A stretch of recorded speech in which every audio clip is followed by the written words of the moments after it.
믿는 자는 다급하게 되지 않는다. 믿는 자는 다급하게 되지 않는다라는 제목으로 말씀 전하겠습니다. 선천성 무감각증이라는 병이 있습니다. 감각 신호를 뇌로 보내는 신경섬유가 발달하지 못해서 통점, 냉점, 온점 등의 감각을 뇌에서 깨닫지 못하게 하는 질병입니다. 일상생활은 정상인과 똑같이 생활하지만 고통, 뜨거움, 차가움과 같은 감각을 인지하지 못합니다. 그러다가 갑자기 고열이 나면서 죽게 되는 병이 바로 선천성 무감각증이라는 병입니다. 이로 보건대 우리가 고통을 느낄 수 있다는 것이 얼마나 감사한지 생각해 보게 됩니다. 고통을 느낄 수 있기 때문에 어찌 보면 우리의 삶이 더 안전하다 할 수가 있습니다. 고통이 없다면은 뜨거운 것을 인식하지 못해서 살이 되어 있는데도 불구하고 깨닫지 못하다면 그것으로 인해서 치명적인 그런 병을 앓을 수도 있다는 것입니다. 그렇기 때문에 인간이 고통을 느낄 수 있다는 것은 우리의 삶을 더욱더 안전하게 만드는 그런 도구다라고 말씀할 수 있을 것입니다. 마찬가지로 성도들에게 있어서 이 고통이라는 것은 신앙생활을 안전하게 해주는 도구가 될 수가 있습니다. 왜냐하면 고통을 당하게 되면 하나님을 찾게 되기 때문입니다. 고통을 당해본 적이 없는 사람은 하나님을 찾지 않습니다. 왜냐하면 자신은 하나님이 없어도 얼마든지 잘 살 수 있다라고 생각하기 때문에, 또 더 나아가서 하나님만큼이나 자신이 똑똑하고 힘도 있는 존재다라고 생각하기 때문에 하나님을 찾지 않는다는 것입니다. 하지만 인간은 고통을 당하게 되면 자신의 무능력을 실감하게 되고 자신이 별 볼 일 없는 유한한 존재라는 것을 깨닫게 됩니다. 그로 인해서 하나님의 도우심을 구하게 되고 하나님을 찾게 되는 그런 귀한 은혜를 누리게 된다는 것입니다. 인간에게 있어서 가장 큰 복이 무엇입니까? 예수 믿는 복입니다. 주 안에서 죽는 자들이 가장 복이 있다라고 말씀하신 것처럼 하나님을 찾는 은혜, 이것만큼 귀한 은혜는 없는데, 이런 은혜는 바로 고통을 통해서 우리 인간들에게 주어지는 그러한 일이 많다는 것을 우리는 경험상으로도 알 수가 있습니다. 하나님께서는 우리와 항상 늘 함께 계십니다. 그러나 우리가 고통을 겪기 전에는 우리 곁에 계신 하나님을 미처 깨닫지 못할 때가 너무나 많다는 것입니다. 그렇기 때문에 어쩌면 이 고통이라는 것은 우리의 영적 눈을 열어주는 열쇠다라고 할 수가 있을 것입니다. 이스라엘 지도자들에게 가장 필요한 것은 아마 하나님에 대한 영적인 감각일 것입니다.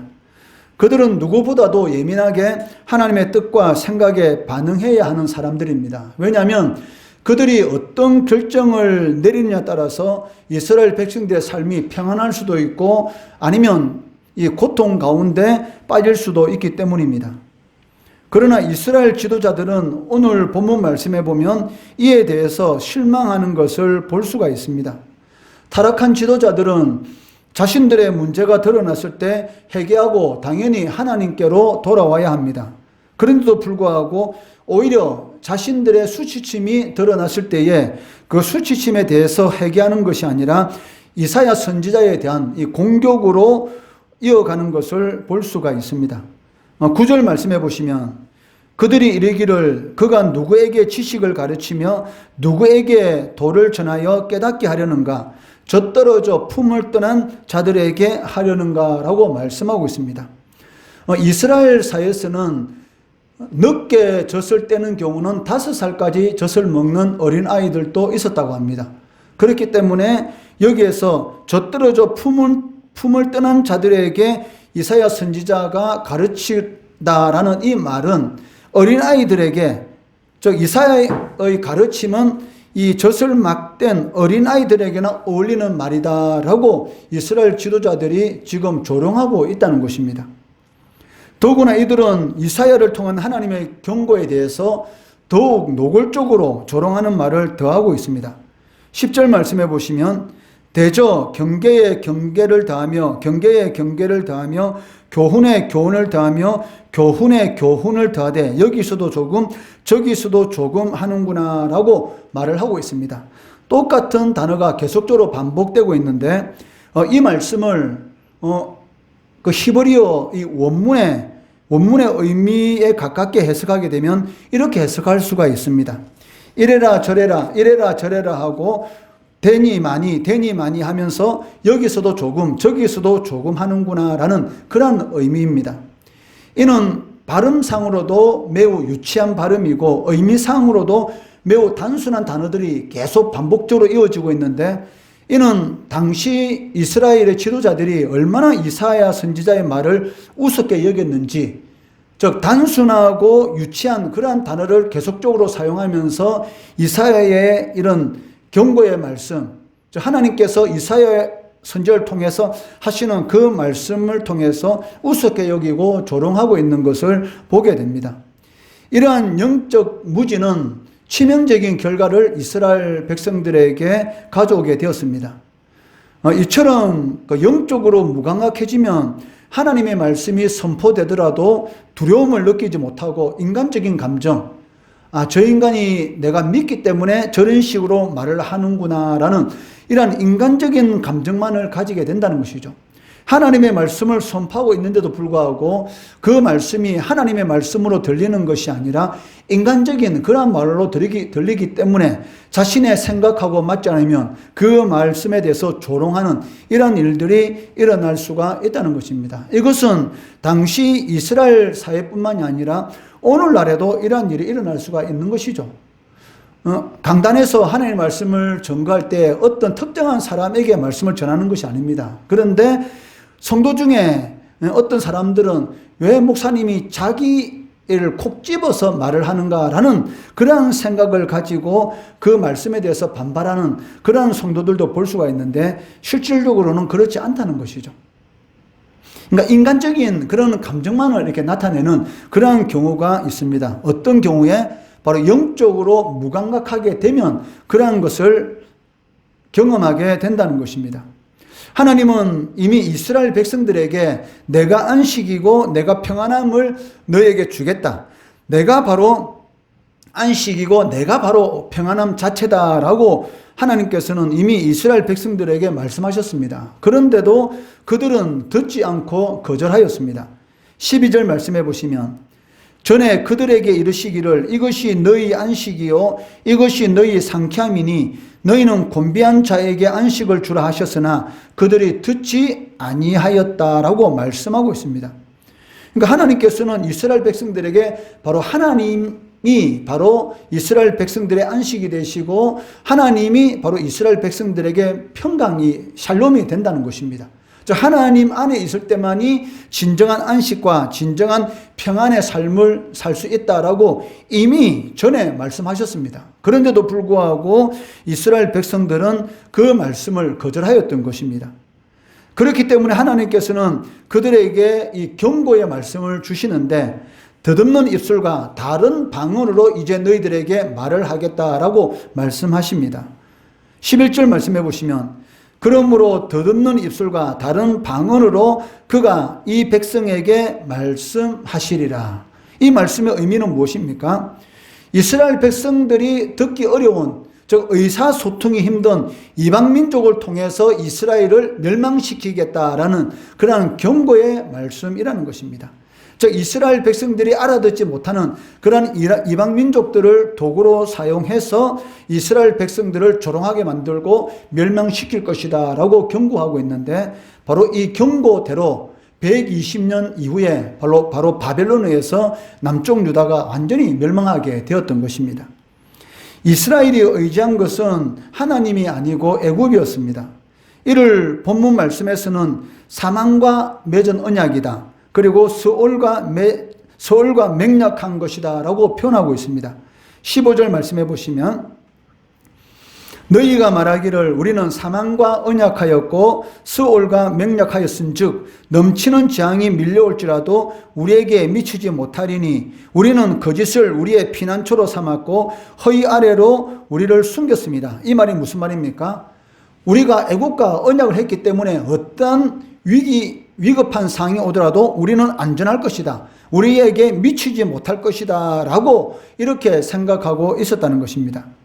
고대 근동에서 이 약속을 체결할 때에는 그것을 어기게 되면 이 사망을 당할 것이다 라는 그런 의미로서 짐승을 이게 반으로 쪼개어서 그 가운데로 이 언약을 하는 당사자 두 사람이 그 가운데를 지나가게 됩니다. 왜냐하면 만약에 약속을 어기게 되면 바로 이 짐승과 같이 될 것이다 라는 그런 경고의 의미로서 이런 언약을 체결할 때에 짐승을 자르고 그 가운데를 당사자들이 걸어가면서 그렇게 약속을 했다는 것이죠.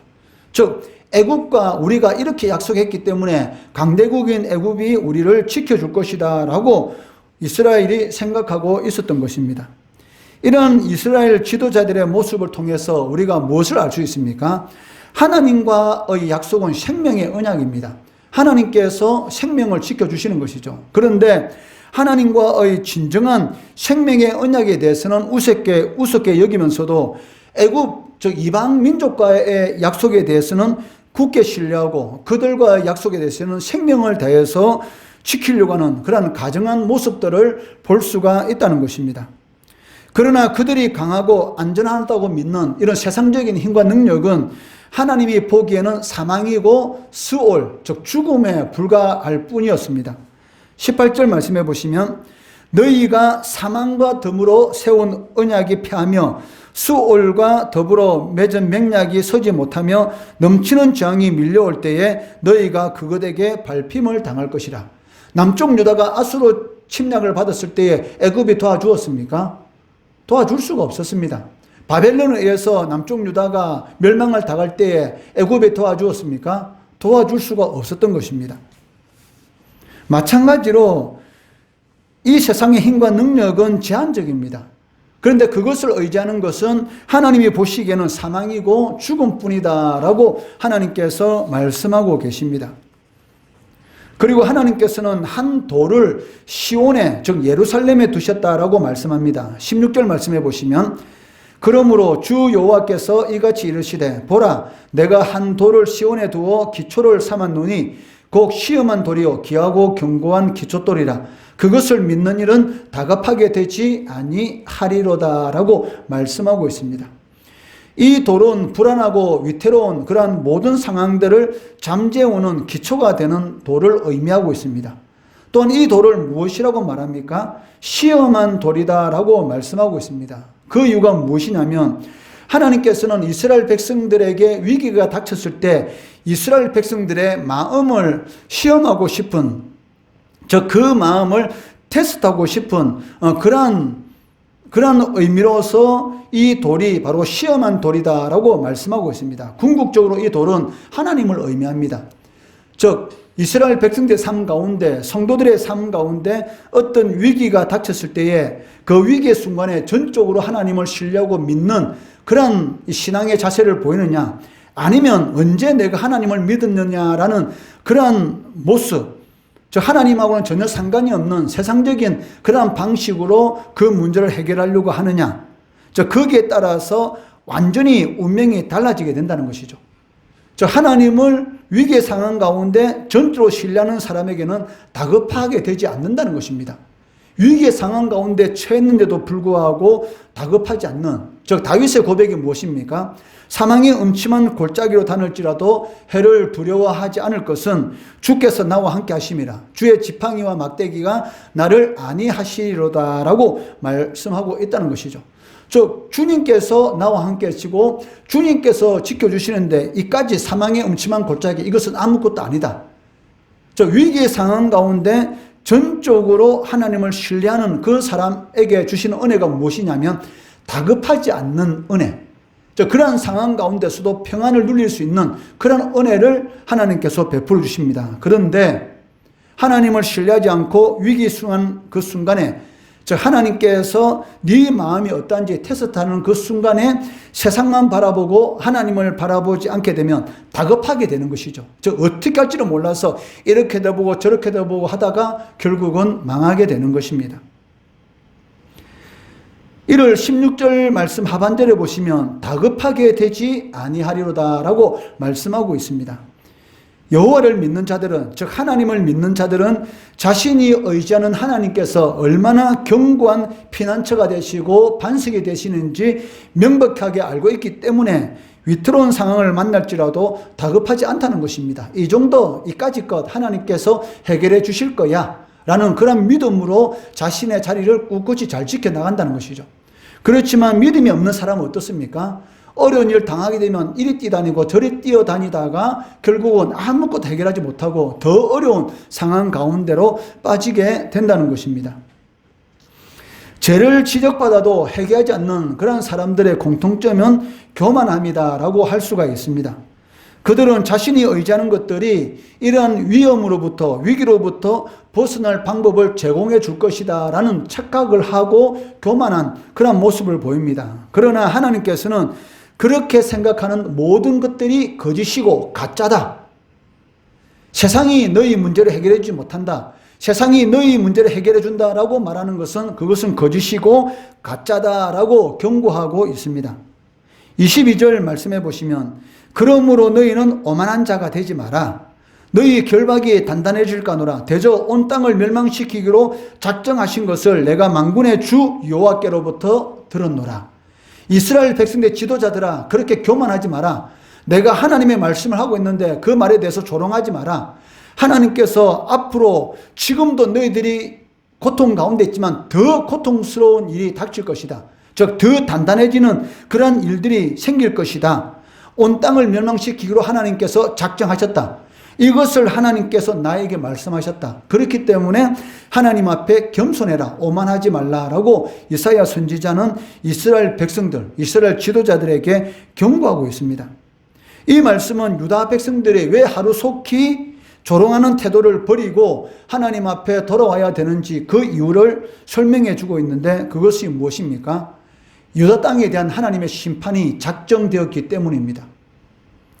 그렇기 때문에 하나님 앞에 항상 겸손해야 한다는 것입니다. 하나님만 의지하고 하나님만 바라보고 하나님께 겸손한 삶을 살아갈 때 위태로운 상황 가운데서도 다급하지 않는 그런 은혜를 베풀어 주시는 것이죠. 왜냐하면 하나님께서만이 문제의 해결자십니다. 하나님만이 문제를 해결해 주실 수 있습니다. 그것을 여러분 꼭 명심하시고 생각지 못한 그런 위기의 상황, 어려운 일을 당할 때 더 하나님 앞에 기도하고 더 하나님 앞에 매달리고 더 하나님 앞에 애통하게 되면 반드시 해결점을 주신다는 것이죠. 그럴 때 우리의 입술 가운데 이 다윗의 고백이 나올 수 있다는 것이죠. 바로 내가 사망의 음침한 골짜기를 다닐지라도 해를 두려워하지 않는 것은 주께서 나와 함께 하심이라. 주님께서 함께 하시는 은혜가 우리 성도들의 삶 가운데 충만하시기를 주의 이름으로 축원합니다.